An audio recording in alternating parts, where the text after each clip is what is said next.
Wanda Maximoff is the most powerful Avenger in the MCU. If you don't believe me, watch my last video on her journey before Wandavision even premiered. This makes her personal journey and how she chooses to use her powers very important for the future of her universe, and potentially other universes.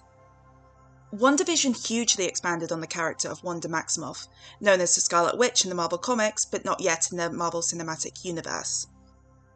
Wanda was previously a side character to the main character's stories, with limited screen time and presence.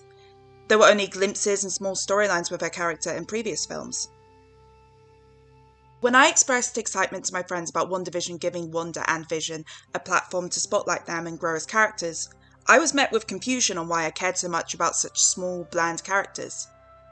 That was the main instigator for my first video focusing on Wanda prior to Wandavision, proving she had a strong character despite her screen time and plenty of story to explore. Wandavision is a depiction of intense isolation and grief and the lengths Wanda will go to protect herself from feeling this way. This series also comes very close to being a villain origin story, as Wanda's misery, tragedy and grief push her past the point of caring about innocent people and trapping them in a controlled and false world for days on end, all for her own fabricated happiness. To most audiences, before WandaVision, Vision was the robot Avenger and Wanda was the other female Avenger. That may be reductive, but without looking too closely, it was easy to dismiss them as one-note characters.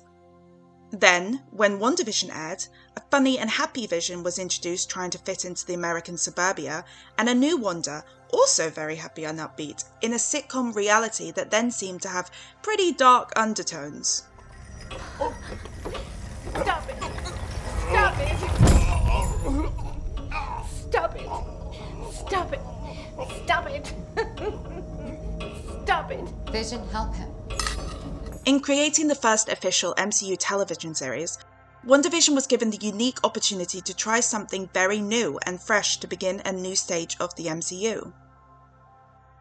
WandaVision demonstrated the heartbreaking and traumatic consequences of the previous films and used the longer television format to provide closure to the characters, with setup for future stories being saved for the final couple of episodes. When Spider-Man Far From Home closed out Phase 3, the film's subject matter had Peter struggling to adapt to a life without Tony Stark to guide him. This turned out to be indicative of how Phase 4 would pan out, following the consequences and recovery for these superheroes after the Infinity Saga. Wanda after Endgame. When WandaVision begins, it has been around 2 weeks since the events of Endgame. She is still very much experiencing the shock, heartbreak, and grief of losing the man she loved, as well as the trauma of returning to a world that has aged 5 years in a moment. Instead of processing these emotions, Wanda chooses to repress them entirely by creating an alternate reality where her true love is alive and the date has moved back somewhere in the 1950s. She has created herself a happier, simpler reality. For those who have experienced grief and heartbreak, it is hard to properly articulate to others the personal pain it can cause, as well as the different ways it can manifest. There is no set way in which someone may grieve and recover, nor is there a clear timeline for how long the mental anguish can last. It is just an accepted fact of life that this is something that must be felt and overcome eventually. We hope to deal with these emotions in a healthy and productive way, but usually, that is easier said than done. For Wanda, her life so far has been filled with numerous moments of tragedy, loss, and fear. These events have affected her deeply, manifesting into serious mental health issues. This is not a superhero-specific affliction, nor one for which Wanda should feel ashamed. In the real world, 1 in 4 people deal with mental health issues in their lifetime. Wanda, despite being a very powerful superhero, is dealing with a very human problem. Nonetheless, unlike most humans, Wanda's power means that she has access to a very different, and ultimately unhealthy, form of dealing with her mental health issues. The entirety of the Hex is a response to her feelings of emptiness, isolation, and pain. It is an involuntary method of protecting herself by repressing these emotions. It is a means of survival. The depiction of mental health and grief. Wanda and Vision are deeply in love in WandaVision. a continuation of their appearance in Infinity War as being in an established relationship while Wanda was in hiding. This relationship is a focal point of the series and is the motivator for the setting of Wandavision. For the first few episodes of the series, Wanda is firmly committed to her role as a lovable sitcom wife, dealing with the kooky antics and shenanigans, and does her best to not let anything get in the way of that. Even so, there are cracks, both in the formation of this reality and in Wanda's seemingly unfazed persona as the sweet and happy housewife.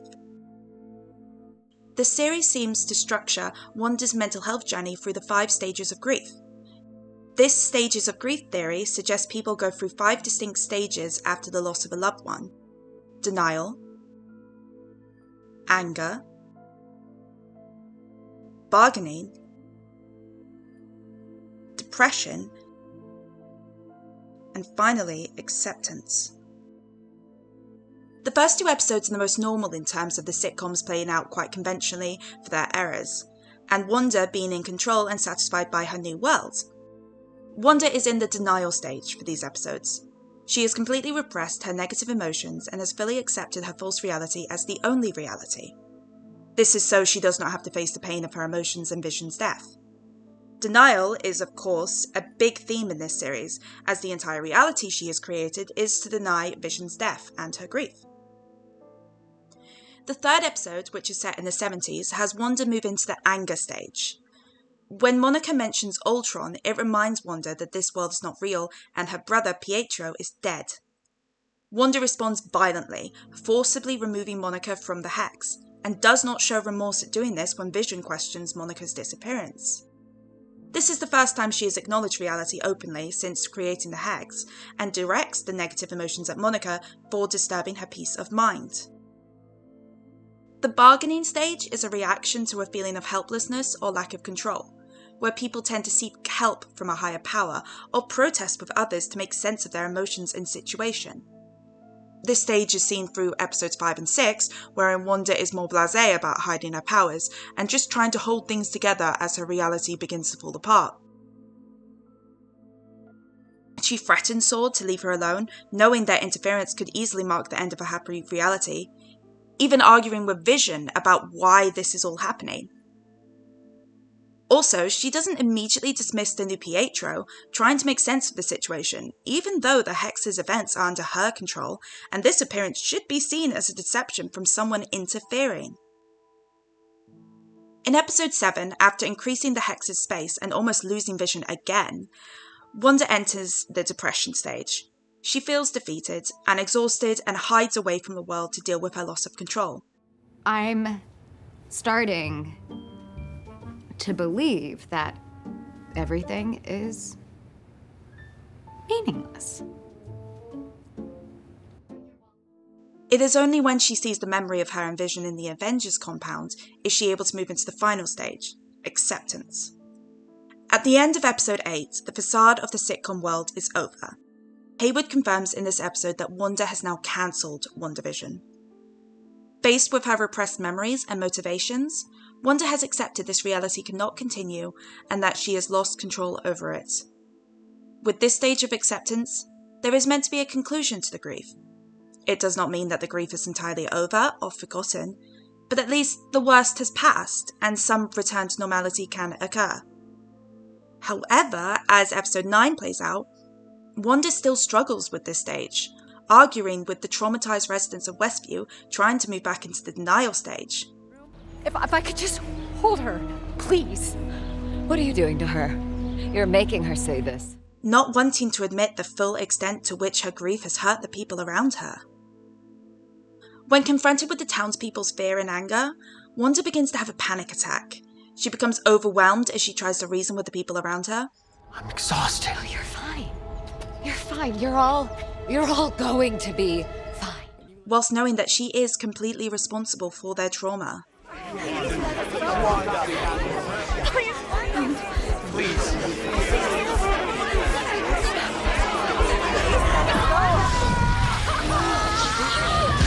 Not knowing how to react, she closes her eyes, screams, and tries to retreat back into herself, shutting off the world and accidentally choking the people around her. her powers instinctively fight to protect Wanda once again by attempting to eliminate the threat around her, the threat to her mental health and peace of mind.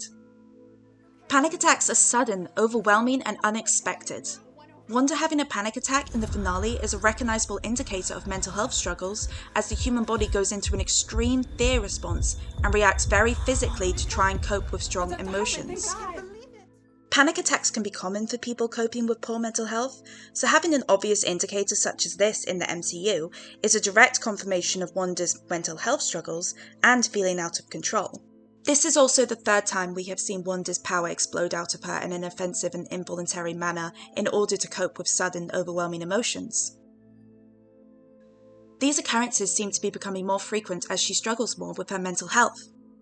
Prior to Wandavision, Wanda dealt with her long-term mental health and grief in a very private way. She struggles to actively reach out for help, but is not unwilling to accept it when offered, such as from Steve and Vision. It makes sense that the easiest coping strategy for Wanda would be to ignore her troubles for escapism into a fictional television series when she is without her usual support system. Wanda's mental health is very clearly suffering in episode 7, which starts with her in bed, ignoring the world. The tragic realities outside the Hex, in the real world, are seeping in and she can't control it. Where is he? Where's your dad? Hey, don't sweat it, sis. It's not like your dead husband can die twice. She is actively preventing Vision from returning to their home to avoid his questions.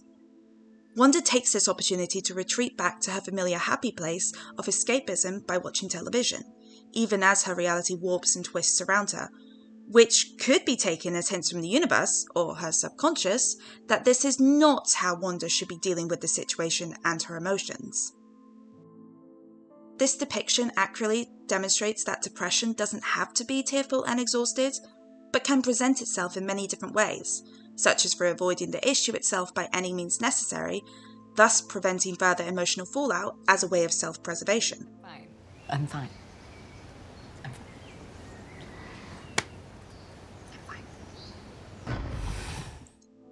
Agatha puts it very succinctly in the following episode. But you'd rather fall apart than face your truth. This scene also calls back to the private coping mechanism Wanda has used before, as seen in episode 8. This scene is possibly my favourite of the entire series for multiple reasons.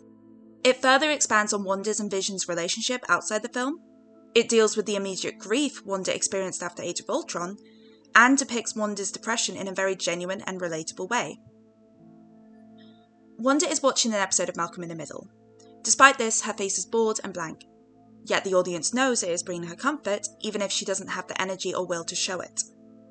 It is obvious at this point that sitcoms are escapism for her, and she holds a deep love for them. There was also a copy of Malcolm in the Middle in the suitcase her father brought home in a previous flashback. As mentioned in my previous Wanda video, Wanda shows her emotions very openly and isn't one to hide away from frank honesty. She is open and honest to Vision about her emotions, being incredibly emotionally vulnerable to a person who doesn't quite yet understand full human emotion. Furthermore, her inviting him to sit with her indicates her loneliness without her brother and willingness to open herself up to someone else to save herself from this isolation.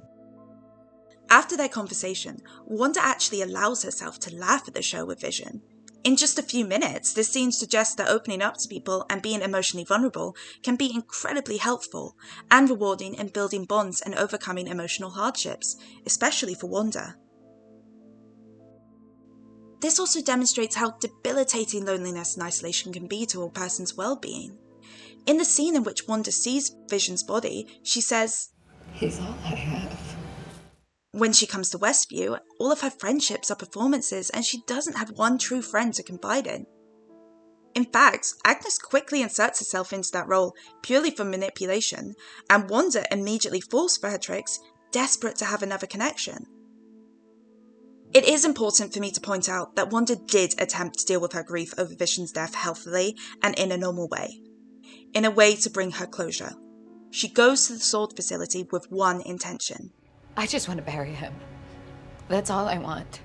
She wants to say goodbye properly to process her grief. She is emotionally vulnerable to multiple strangers. She tells the sword receptionist, Please. When I came back, he was gone. His body. And I know he's here. He deserves a funeral, at least. I deserve it.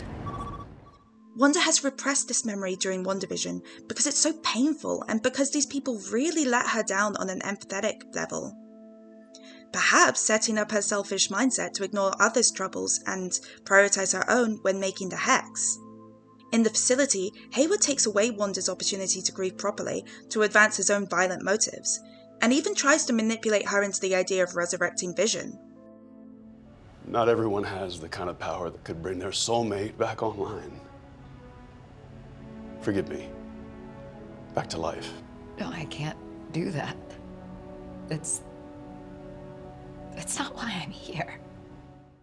It is possible that this idea, planted into her subconscious, was a factor in the creation of the hex when she visits their potential home in Westview. Origins of a villain. Heroes don't torture people. There are a lot of factors that can contribute to poor mental health, and many different methods of coping with bad experiences and emotions. I believe, in Wanda's case, her method to cope with the cards she has been dealt was to exercise an extreme form of control in order to keep everything the way she wants it. That does sound pretty familiar to a lot of villain origin stories, doesn't it? Perhaps not quite the mental health part, but it's true a lot of villains for our MCU history, and in general, wanted to exert extreme control over others for their own selfish reasons or justifications. Thanos wanted to save the universe through the Infinity Stones by erasing half the universe's population. Loki wanted admiration, and to have power over people because he stood in Thor's shadow for so long. Killmonger tried to be king to start a war to avenge his family. The list goes on. Domination over others usually makes some sort of appearance for villains. Plus, extensive reasoning and justification for these goals, beyond just wanting power because, tended to make them better-rounded villains and characters as a whole. Additionally, exerting extreme control over someone else without their consent, essentially taking away their free will, isn't really the mark of a hero, or even just a generally decent person. Wanda moves into tyrannical villain territory in Wandavision when her impact on the citizens of Westview is considered. In order to protect her own mind, Wanda uses her powers to transfer this pain onto the residents of Westview and forces them to roleplay her perfect world. She protests to Vision that she doesn't know how this reality began, but Wanda is still shown to be in control of it, and aware of that, although she has repressed the originating event. In episode 2, she rewinds time when Sword infiltrates Westview, ensuring Vision has no memory of this incident, and does this again in episode 3 to Vision when he questions inconsistencies in their town, taking away more of Vision's agency and free will. Therefore, Wanda recognizes the restrictions and emotional toll of this reality on others, but refuses to help them over herself. This is part of her denial of the responsibility she holds over these people, and is ultimately a selfish, self-serving act. Wanda finally has control of her reality, and wants to ensure she personally is not hurt again, preserving her own mental health and well-being above all else. There do seem to be surprises within her magic, living up to its name as chaos magic, as Wanda loses control of the reality she has created, and seems just as surprised as Vision when she becomes pregnant at the end of episode 2. It is with this pregnancy that cracks begin to show more obviously in Wanda's powers.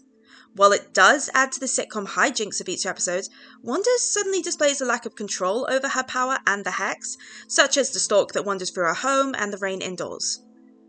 The loss of control continues, and Wanda's mental health suffers for it. When the babies are born, the chaos magic gives them life, and she cannot control them like she can with everyone else.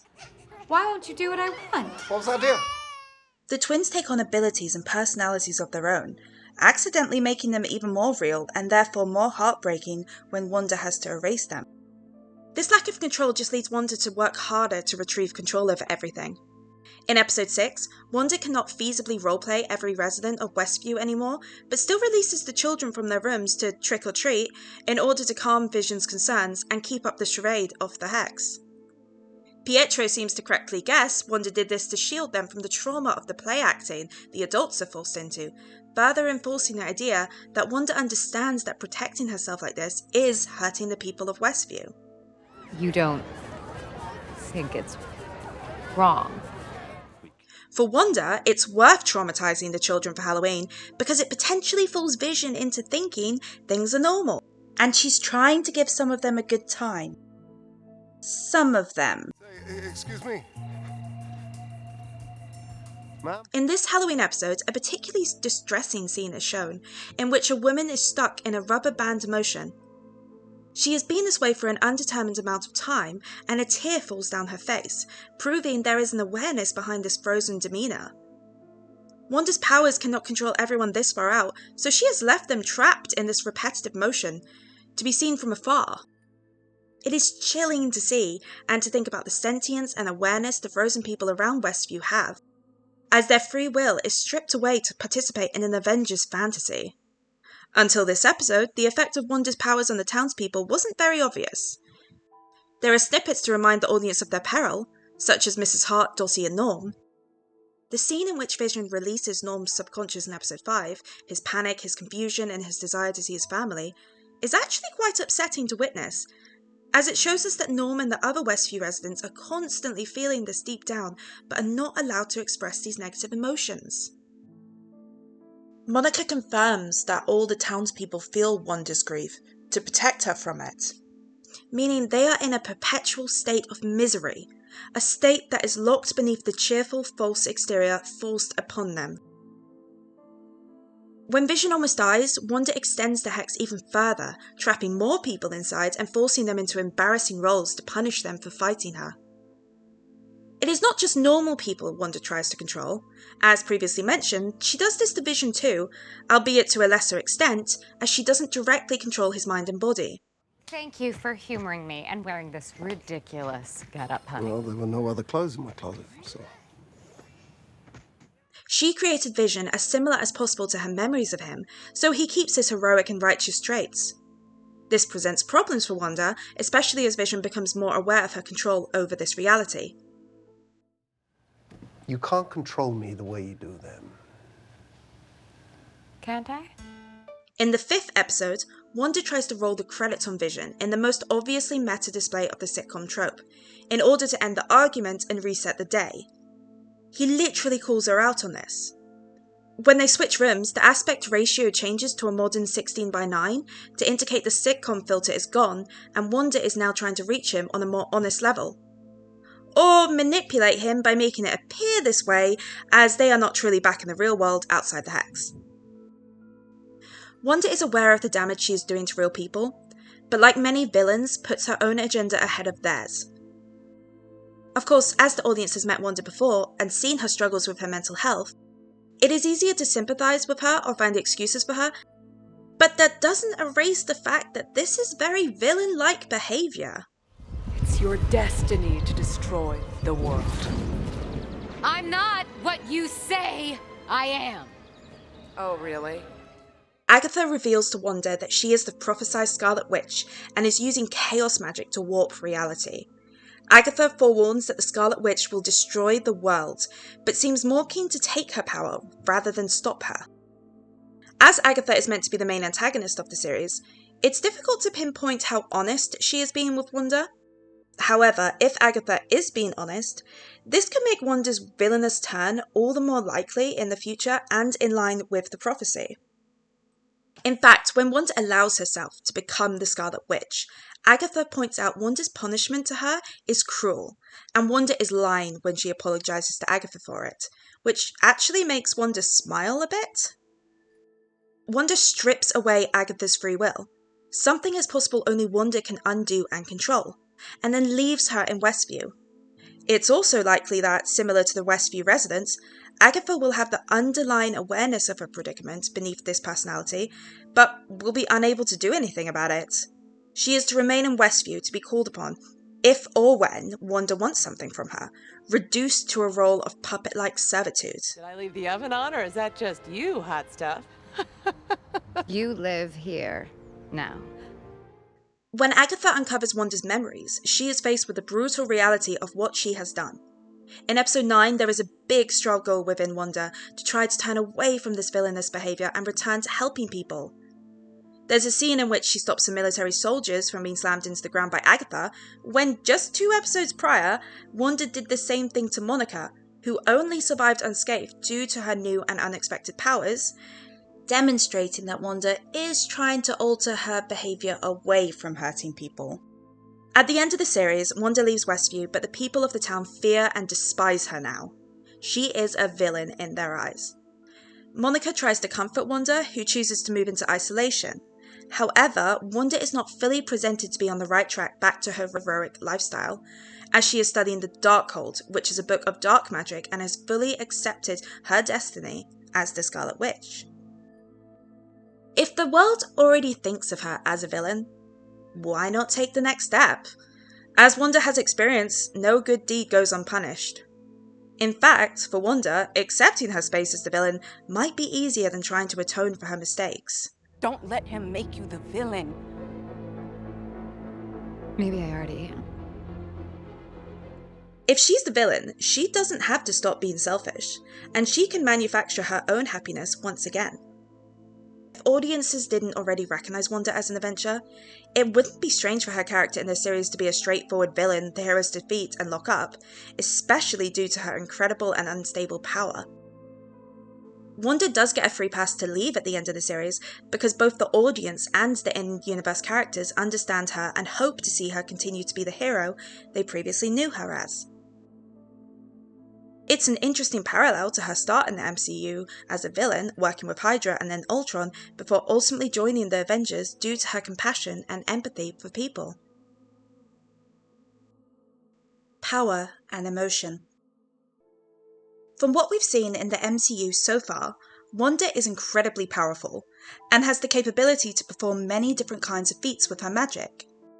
Agatha gives it a name, Chaos Magic. And it seems the red wisps and rays of psionic energy she emits can have a will of their own too. For example, just being in contact with the remnants of her magic on a discarded missile is enough for Hayward to manipulate this into giving White Vision life. Wanda's powers and emotions have always been linked, meaning when she goes through intense emotions and feelings, her power seems to spike to even stronger levels. This was seen in Avengers Infinity War when she held back Thanos, and again in Endgame when she seemed to come back stronger than before and almost killed Thanos in the final battle. Wandavision confirms the link between Wanda's emotions and powers again when the audience finds out the entirety of the Hex and this false reality was created from her grief.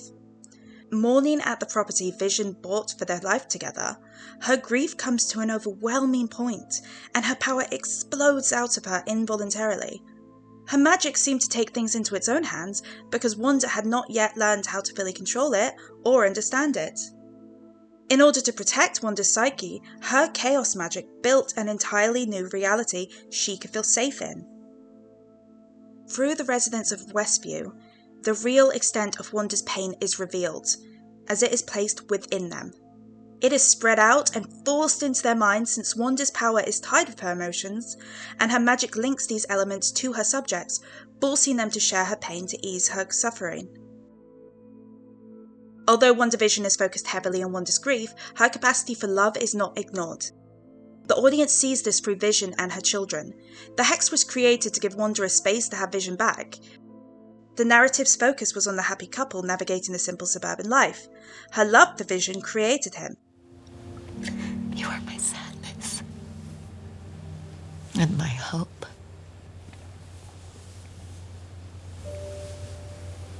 But mostly you're my love. Wanda created Vision, but he is more than an illusion. He is able to fight the real Vision and hold his own. Similarly, her children develop their own powers and are outside her control once created. These beings are alive, but still rely on the Hex to keep them physically present. When Wanda's babies are born, she breaks character entirely and sings to them in Sokovian, displaying a moment of vulnerability in which her magic subsides and the illusion falters. Her love for them is deep and real, and the twins remind her fondly of her past in a way that is truly authentic and not a performance. The twins turn out to be a healthy development for Wanda, as this responsibility and lack of direct control over them teaches her patience and to consider situations from different points of view. She tries to guide them and teach them to be better people, inadvertently giving them advice she herself is hesitant to take. We can't reverse death, no matter how sad it makes us. Okay, some things are forever. Wanda takes motherhood in her stride and loves the boys. Even though she is aware they are not real, she still created them and feels a strong connection to them as their mother. Agatha threatening them forces Wanda to relive her memories and come to terms with her actions. One of the hardest parts for Wanda in ending the hex is the realization her family will die with it. Even so, this realization only slightly delays the inevitable, as Wanda slowly ends the hex in order to let her say a proper goodbye to her sons and Vision. This shows how she has come to accept that this method of self-preservation is not sustainable, and she is just spreading pain to others. She is near the end of her grieving period and is ready to accept Vision is gone and the hex needs to end. She has another purpose now, as the Scarlet Witch, and the opportunity to learn and grow, which gives her the drive to leave Westview and her fantasy behind. It is not until Wanda accepts her destiny as the Scarlet Witch that she is able to become more at peace with herself and take back control of her powers. When she appears in costume, she is more focused and less fearful. Her emotions and power are in line with each other. At the end of the series, Wanda is back in isolation without any loved ones to support her. However, this time is very different because it is her choice. She has grieved Vision's passing and received some closure by getting to say goodbye to him. There is also hope, as the White Vision still exists out in the world, although he is presumably doing his own soul-searching. And finally, she is now the Scarlet Witch, more in control of her abilities and studying to understand them more. Wanda is presented in two forms in the final scene. First, she is calmly drinking tea and taking in the isolation and beauty of her new home, implying she is focusing on her well-being and coming to terms with being alone and independent. Her second form is floating above the ground as an astral projection, simultaneously casting spells and reading the pages of the Darkhold. However, the second form is striking for a couple of reasons. We have seen astral projection before, with Doctor Strange, who went on to become the Sorcerer Supreme. However, his body was sleeping while his mind worked. This time, the two versions of Wanda are able to coexist by having part of her mind remain in her body to relax and drink tea, while the Scarlet Witch side of herself is studying intensely. Agatha told Wanda her power is stronger than that of the Sorcerer Supreme, and this scene confirms that. It is alarming to think of the amount of power Wanda could have once she is finished with the Darkhold, and what that could mean for the MCU. In conclusion, by the time Wandavision ends, Wanda Maximoff has made the full transition into her counterpart as a superhero, the Scarlet Witch. Or would that be supervillain? Following multiple tragedies and exercising powers she barely understands on innocent people, Wanda finally has the knowledge and ability to hone her power and come to terms with her trauma. However, that doesn't mean she plans to. As we've seen from previews and trailers from the upcoming Multiverse of Madness, Wanda is still struggling with her memories of Westview and her children. She has access to previously unknown powers and dark magic, so it's a question of how much she's actually learned from Westview. Since Wanda didn't really seem to have any consequences from Westview other than her own emotional pain, it could be very tempting to try again. The series ended in a pretty ambiguous way. I really liked WandaVision. I think the creators took a lot of care in analysing Wanda's character and journey so far, and took a big chance in creating such a weird and unique first television series for the MCU. This worked to showcase the reality-bending abilities of Wanda Maximoff and introduce chaos magic perfectly, as Wanda struggled to control her growing power. The series actually leaves the viewer with the lesson of looking after one's mental health. Although I doubt many people have similar reality-bending abilities to Wanda, the effects of having poor mental health can be awful, even on a personal level. Without moving too much away from the MCU and characters the audience is familiar with, WandaVision created a meaningful and emotional series that developed the characters of Wanda and Vision very well, and finally brought us the Scarlet Witch.